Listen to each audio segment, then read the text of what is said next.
Breaking news आपको दिखा रहे हैं, क्योंकि दोस्तों से इल्तमास है कि पहले नंबर पे हमारे चैनल को सब्सक्राइब कर दें। पीएसएल का मैच अब जारी है, लाइव देख रहे हैं।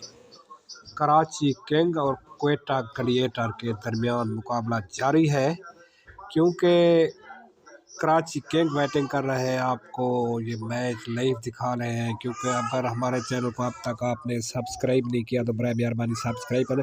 और खेल दिया रमेश के ऊपर से 6 रन के लिए, बड़ा अच्छा शॉट था, बड़ी अच्छी गेंद थी, बड़ा अच्छा टाइमिंग की, क्योंकि बड़ी अच्छी स्ट्रोक खेला है। और मैंने के ऊपर से खेल दिया 6 रन के लिए, बड़ी अच्छी बैटिंग, क्योंकि बहुत ही अच्छी बैटिंग कर रहे हैं, क्योंकि क्वेटा ग्लेडिएटर बड़ी अच्छी बैटिंग कर रही है। देखते हैं कि स्टार्ट बहुत अच्छा जा रहा है।